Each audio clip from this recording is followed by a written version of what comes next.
Okay guys, welcome back to the channel. It's me, Chris Bradley, owner of the MRR agency and fitnessads.ai. And today I've got a little bit of a fitness business audit for you. Hopefully it's the last audit you'll ever take because, people overcomplicate this and we're so emotionally attached to our business that we can't see the woods for the trees, and we often gravitate to the things in our business that we're actually pretty good at. So we gravitate to those things, keep making them better, and the stuff that we're not so great at, we just kind of try and spend a little bit of time a week sprinkling on the basics so that you can try and make sure they're not terrible, really, to be honest with you. So most fitness coaches struggle to see where their business is strong and where it's weak. They judge success on how busy they feel and how many clients they've got at the end of the month. So they look at it and go, yeah, I'm doing okay. I've not lost a lot of clients. And that's not really a strategy. So I want you to have a scoring system that whenever you're struggling, we apply it. So if you can't clearly score your business across core areas that actually drive growth, you'll stay stuck in just chaos and firefighting. So I'm going to give you the only audit that you'll ever need for your fitness business, okay? So step one, the audit framework. Here is the list. Okay, so there's 17 parts of your business here. I know that sounds a lot, don't worry. You're just going to pick apart the ones that need fixed the most right now, the most urgent. We're going to use a scoring system. You could use a traffic light system, whatever works and feels easier for you. But honestly, this is everything that a fitness business has to focus on. So if we just lay it all out, you're going to look at each one. I want you to get a pen and paper. I'll put them on the screen as well, but I want you to get a pen and paper and write it down and just start to audit these things that I'm mentioning, okay? So first things first is client programming.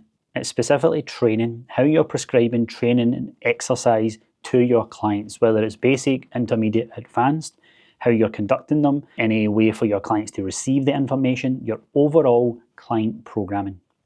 Next is the nutrition version of that, so how you're conducting nutrition, how you're assigning and applying nutrition to your clients' plans and everything that they do, and from a recommendation standpoint to do with nutrition around their training, around their lifestyle. Next is client check-ins, so everything you're doing for your client to check in with you and stay accountable with you, depending on what way you do it, what way works for your clients in your target market, how you're building all that out. Then there's scheduling sessions, so how you schedule sessions for your clients, how you build out your one-to-one or small group PT diary, and how you apply it, get them to book in, what the cancellation periods are, what the follow-ups are, how many sessions we're tracking, all of that stuff. Next is content creation, so how you script, create, and publish content, but also how you review and reflect on that content to improve it, how that content is performing to meet your target market, and ultimately get you leads and sales. Next is email marketing, so how email marketing, how you're scripting it, writing it, publishing it, managing the clicks, and how that fits into your whole ecosystem of getting clients. Next is seasonal launches, so looking at the year, looking at launching at the peak seasons for intakes in terms of sales for fitness clients, because there's always peaks in the year. Next is client group calls, so how you're conducting, running and managing client group calls, what the whole overall ethos is of your community to ensure that these group calls are promoting that, pushing that, and you're able to coach at scale and bring a community together.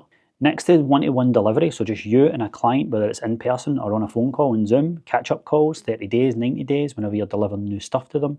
How are you delivering that one-to-one call for maximum impact? Next is DMs, direct messaging, how you're managing your DMs, how you're tracking them, how you're improving them, are you making sales from them, everything across all your DM channels. Next is sales calls, so how you're conducting sales calls, what your close rate is, how you can improve them, are you recording them, are you watching them back, how you're pitching your offer on those sales calls. Next is free and paid resources, so lead magnets, everything that you're putting out there to the world for people to use, get a taste of your stuff, how are they performing, what's the best performers, and how they fit into email marketing and all of that good stuff. Next is staff training, so how are you training up your team, what's the SOPs, how are you managing them, how are you having meetings, how you upskilling them, all of that stuff. And next is financial tracking and profit and loss, how you're tracking your numbers. I know it's a big weakness for a lot of people, but are you reflecting, are you reviewing, what is your profit margin, how are you managing expenses, when are you projecting to reinvest more money back into the business? For example, the next part, which is paid ads, how you're running paid media. We recommend you use 10% of your revenue to go back into paid advertising and to continue to grow your business. So how you're running them, what your ads are, all of that stuff. Next is lifestyle empire design. So how you're actually building your lifestyle around your empire, your business. And are you actually living and aligned with where you want to go and be fulfilled with your business? And the last but the best of all, recurring revenue. Where does your recurring revenue stand? How is the business centered around recurring revenue so that you can sleep at night? So that's a long list, but that's it. If you cover these, you've covered everything in your fitness business. If you obsess over all of them, you are going to build an amazing fitness business. So now step 2 is probably going back and watching everything I've just said there, scoring it. I'll put it all in the description here, but I want you to score yourself out of 10 on each of them, right? 10 is that you're the best in your city or in your niche at that specific thing. Number 5 is that you're average and you know it, and you're just scoring 5 because you're too scared to commit to being great or poor, right? So don't score 5. 1 to 4 means that you're probably leaking quite badly in that area or it needs immediate attention. 6 to 9 is you're pretty competent, but you're not elite level. You'd quite like to turn it up and improve on it. You're probably good at that stuff. You're probably 6 to 9 with the stuff you love doing, right?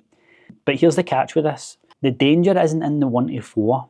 They're pretty obvious. You know those problems are very, very clear. The danger's in the 6 to 9s because that's the stuff that you think is fine. Like, it's okay. But that's where most businesses plateau, especially with AI coming in and all of these things. I want you to get better at what you're okay at. And then if we move into step 3, I want you to look at examples in practice. So let's say, for example, your client is a 9, like your client programming, sorry. Let's say you're programming for clients for training is a 9. That's great.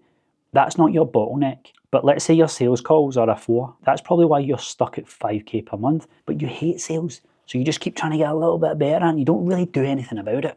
You just wait to the next call and try and say something different, and then you just keep doing client programming and getting better at that. Or maybe, for example, your delivery is a 10, but your recurring revenue model is a 3, and that's why you constantly feel like you're starting from 0, because you're a great coach, you're great at delivering, but your whole recurring revenue business isn't built on recurring revenue, so you're always chasing your tail, and every month you just feel like you're starting from 0. You can never get a net gain. It's always just a net, like 0. So you don't fix what you're already great at.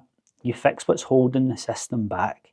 And you need to do this honestly, and it's quite awkward and it's quite uncomfortable to address stuff that you're not great at, right? But this is what great business owners do. They look at the stuff, they admit, they take ownership they're not great at something, and they go and make it better. So to finish, I want you to look at how you can apply this to yourself. Write the full list down, and I want you to score yourself honestly. I want you to circle the 2 to 3 lowest scores that you have, and I want you to spend the next 30 days, 6 weeks, just fixing only them. You'll be fine with your programming, you're still going to do programming, just don't spend more time than you need to on it.